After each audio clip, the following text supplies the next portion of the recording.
À l'occasion de la conférence internationale 125 Years Later, Pan-Africanism and a Dialogue on Reparation, organisée en avril 2025 à Londres, Africa 24 reçoit dans cette nouvelle édition de décryptage le ministre togolais des Affaires étrangères, professeur Robert Dursé, une rencontre pour évoquer la portée contemporaine du panafricanisme, le rôle du Togo dans cette dynamique et les enjeux actuels autour des réparations dues à l'Afrique. Professeur Robert Dursé, merci d'avoir accepté l'invitation d'Africa 24. 125 ans après le premier congrès panafricain de 1900, le monde assiste à un regain d'intérêt pour le panafricanisme, notamment chez les jeunes générations africaines et dans la diaspora. En 2025, selon vous, quels sont les enjeux majeurs qui redéfinissent le panafricanisme et comment ce mouvement peut-il répondre aux défis politiques, économiques et identitaires du continent? Oui, les enjeux majeurs du panafricanisme aujourd'hui s'imposent.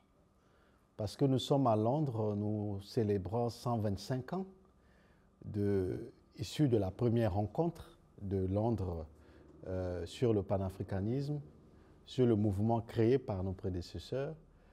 Mais entre vous et moi qui sommes des Africains, les enjeux sont les mêmes.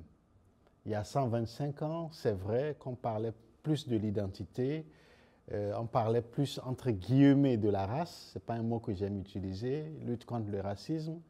Mais quand on voit le sort des peuples africains aujourd'hui, après 125 ans, il me semble qu'il n'y a pas eu un très grand changement. Je reconnais qu'il y a un changement. Je reconnais qu'aujourd'hui, les Africains peuvent occuper des positions qu'ils ne pouvaient pas occuper il y a 125 ans. Mais dans le fond, le problème reste le même. La place réservée à l'Afrique, la place réservée aux Africains aujourd'hui ne répond pas aux enjeux actuels. On a l'impression que les Africains et l'Afrique doivent rester cantonnés toujours à la remorque de l'histoire, alors que nous disons que l'histoire a évolué et nous devons être au devant de l'histoire. Et pour vous aider, je vous donne un simple exemple. Personne ne peut comprendre aujourd'hui qu'à l'heure où nous parlons en 2025, soit 125 ans après le premier congrès panafricain qui a eu lieu ici à Londres, on continue à se demander aux Nations Unies, au Conseil sécuritaire des Nations Unies, pourquoi les Africains ne sont-ils pas présents? C'est une injustice que nous dénonçons. Vous voyez que cette injustice est dénoncée depuis 40 ans, mais ceux qui tiennent les rênes persistent à ne pas vouloir que les Africains aient des sièges au Conseil de sécurité des Nations Unies avec droit de veto pour jouer un rôle important dans l'histoire. Donc de 125 ans à nos jours, nous subissons toujours la même injustice. Cette injustice se métamorphose, change de nom, voire de prénom pour vous faire rire, mais le problème est le même. Les injustices contre l'Afrique et les Africains sont toujours les mêmes. C'est pourquoi il est indispensable de se réunir à Lomé pour le 9e congrès panafricain afin de discuter de ce que les Africains doivent faire, du rôle de l'Afrique, parce que c'est le thème de la conférence du 9e congrès panafricain de Lomé, de la place et du rôle de l'Afrique dans les organisations internationales, car nous considérons que nous ne jouons pas, on ne nous fait pas jouer le rôle que nous devons jouer. Et cette injustice est à tous les niveaux. Dans ce contexte de renouveau panafricain, le Togo joue un rôle de plus en plus visible sur la scène diplomatique africaine. Quelle est, selon vous, la contribution spécifique que le Togo souhaite apporter à cette dynamique panafricaine, aussi bien sur le plan idéologique que stratégique? La contribution du Togo, elle est forte. Il faut noter la contribution du Togo d'abord depuis les luttes des indépendances africaines, avant les indépendances africaines, du moins dans les pays francophones, parce que le Togo, sur le plan historique, faisait partie des pays de la ligne de front qui se battaient contre le colonialisme à l'époque. Et nous avions une autre indépendance comme les autres pays. Et aujourd'hui, vous voyez l'engagement du président de la République togolaise, le président Faure Gnassingbé, à organiser ce 9e congrès panafricain.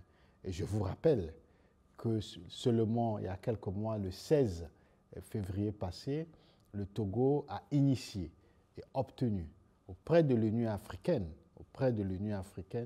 la première décision incroyable que vous pouvez imaginer, la première décision des chefs d'État et de gouvernement de l'Union africaine condamnant la déportation, l'esclavage comme des crimes contre l'humanité et de génocide contre les peuples africains. Ce qu'on n'a jamais pu faire. Donc quand le Togo fait ça, je pense que vous comprenez aisément que la décision du président de la République, la décision du gouvernement togolais est une décision forte et c'est un engagement fort pour la lutte pour l'émancipation des peuples d'Afrique. Le dialogue sur les réparations refait surface avec force dans de nombreux forums internationaux.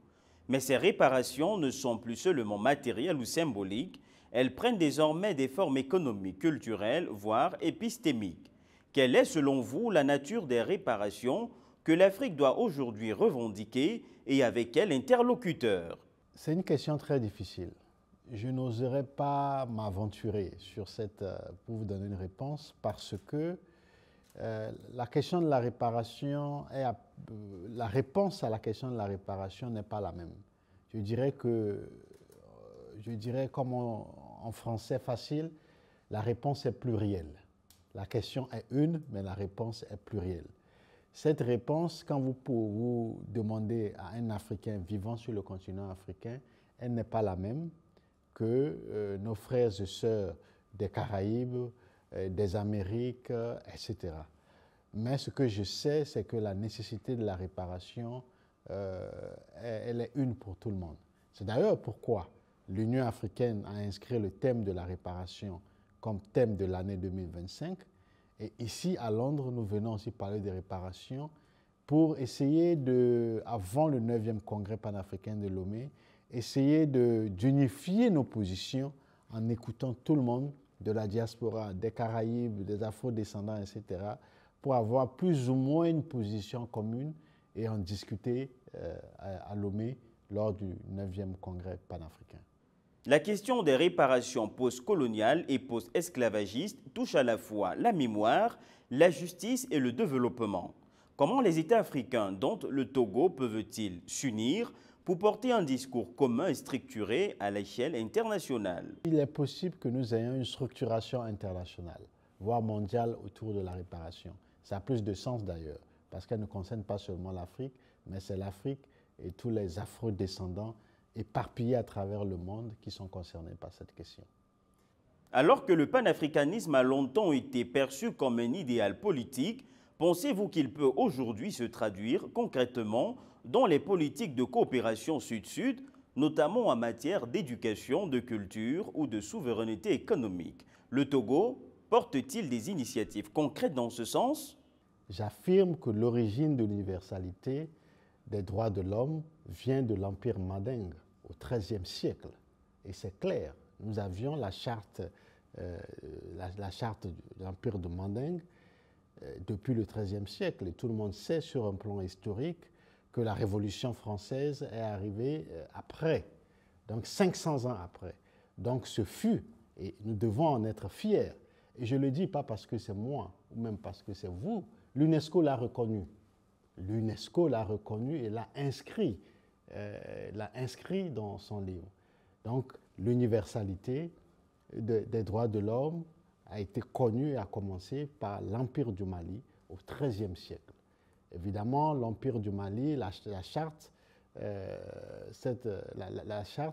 malheureusement, était orale.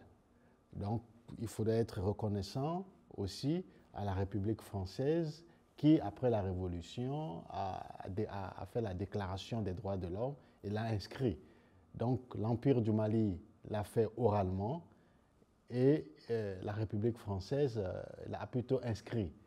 Mais l'histoire est là et je pense qu'il faudrait, en tant qu'Africain, être fier que la pensée universelle des droits de l'homme a commencé avec l'Empire du Mali au XIIIe siècle, sous Soundiata Keïta, et s'est matérialisé avec la République française à travers la Déclaration universelle des droits de l'homme 500 ans après.